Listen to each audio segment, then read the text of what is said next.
สวัสดีครับยินดีต้อนรับเข้าสู่ช่อง The Mega นะครับ I'll be chasing colors.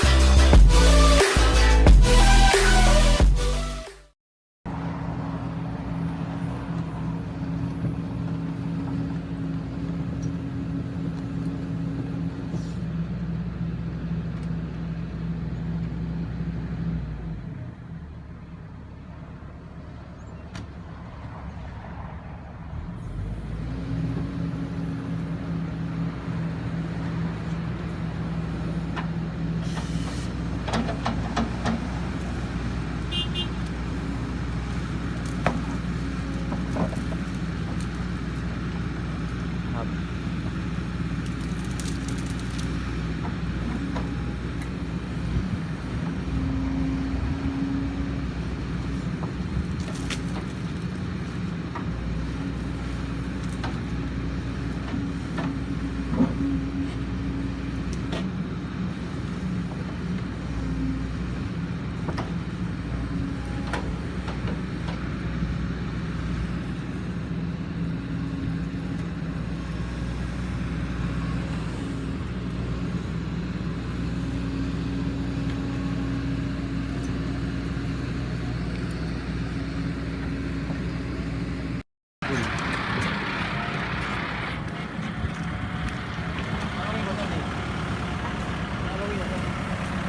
ก็ครับน่าจะเอาลงอยู่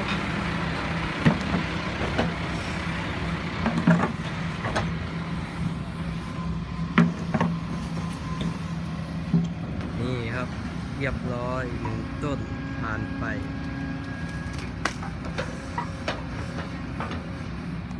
น่าจะเป็นที่ใครเนาะหรือที่เป็นเองว่า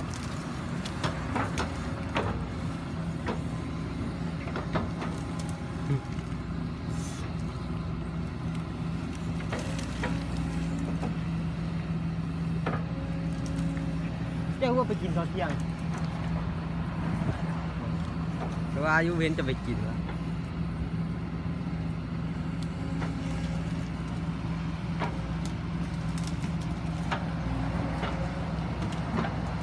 ครับด้วยกี่ตีเนาะงั้นไอตีเนาะไอตีครับไอตีครับเอง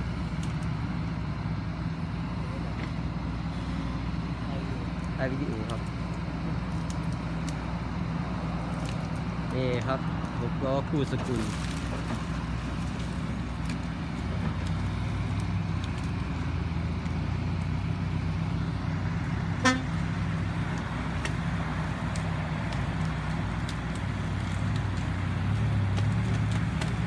210ครับคันนี้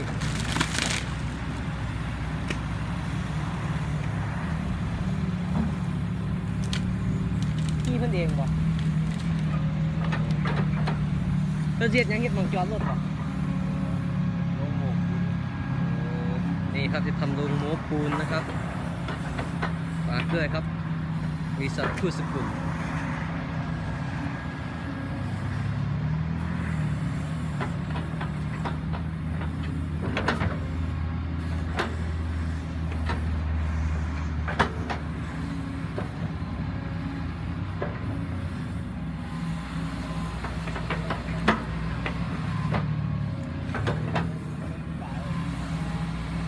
แดงบ่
ายทำลายครับ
นี่ครับ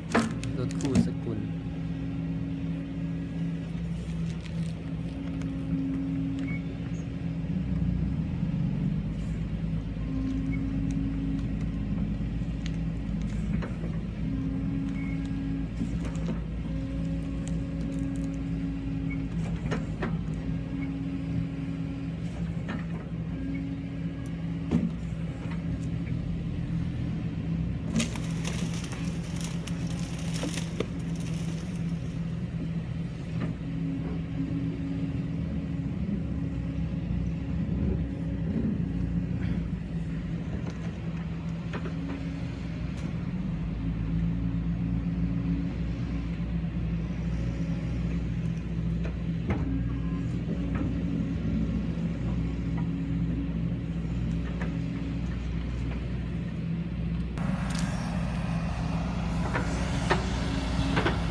รากลึกเนาะต้น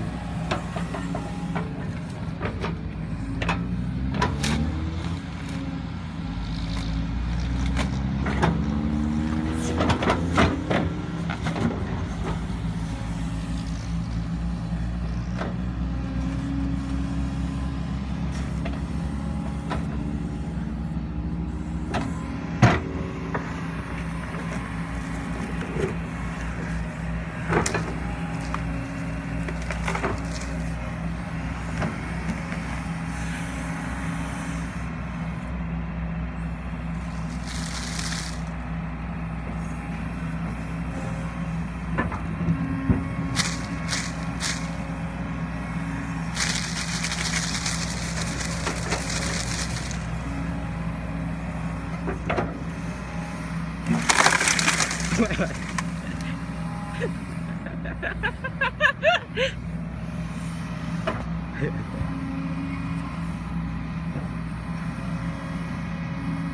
างที่ไม่ปลอดภัยแล้ว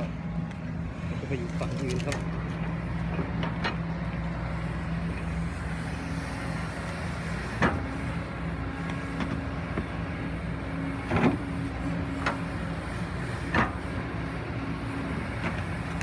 โอ้เป็นใหญ่ครับ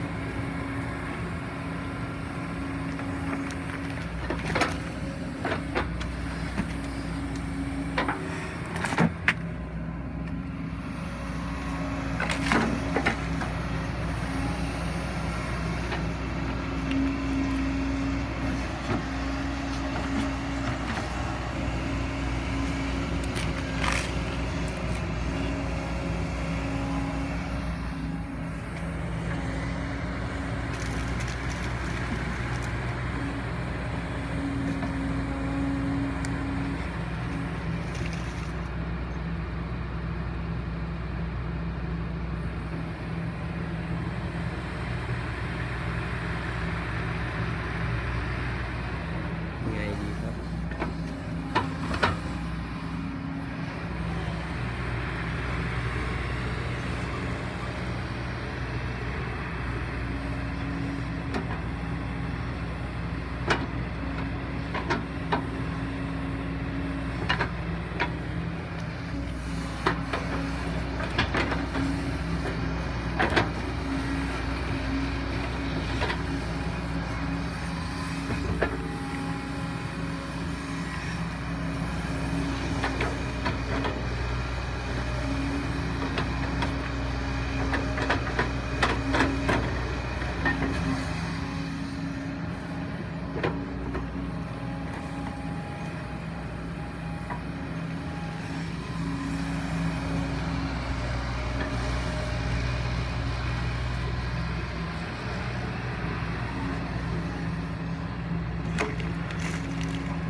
ตอนนี้เรากำลังจะลากขอนไม้นะครับใช้รถไถนะครับ MU55 นะครับมาดูความแรงกันนะครับว่าจะลากได้นะครับไอสเตนะครับเตดึงเลยนะครับนี่เป็นต้นไม้นะครับนี่ที่ทำการล้มมานะครับแมคโครคันนี้นะครับล้มมานะครับล้มมาเรียบร้อยนะครับน้ำหนักก็ประมาณ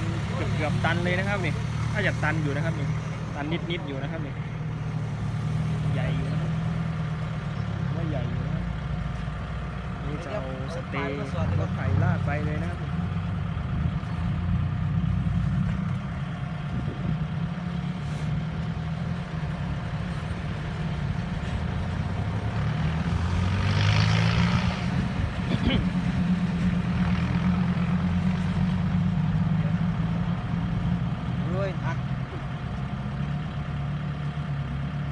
อันไอเรียยักษ์กับฉากด้วยครับเอาไปเนิบๆด้วยครับ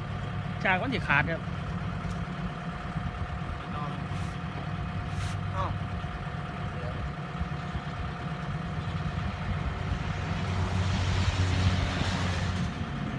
เอาเป็นนั่งหลังทางแล้วไปเอาสเตย์ออกไปเนาะ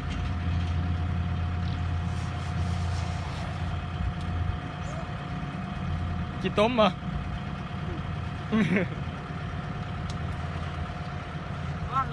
ฮะ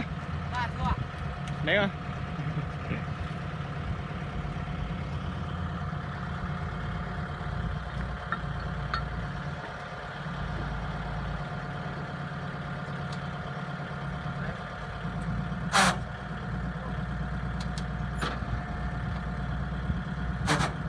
เอาได้วะ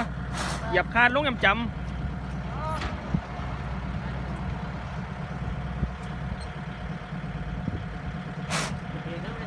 เอ้ยไอเรียนบอกแล้วนะ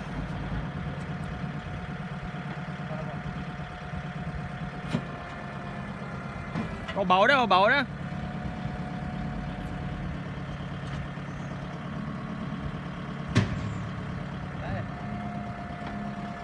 เบาเบาเบา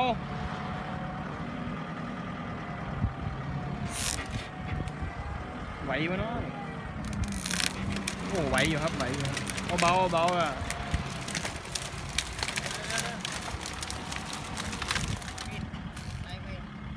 เอาตัวนี้ง่ายขึ้นไหมครับทางลงระดับหัวมันจะกดหัวงัดดิน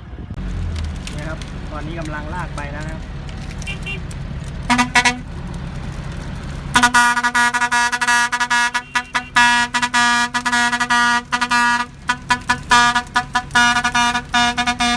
สามชาพี่ฟุกนะครับเมื่อกี้นี่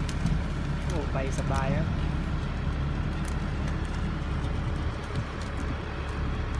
สเตย์นี่สุดยอดมากเลยนะครับเนี่ยเหนียวมากนะครับตอนนี้ก็เหลือแต่เศษไม้แล้วนะครับโอ้ไม่หยุดนะครับพี่ฟุก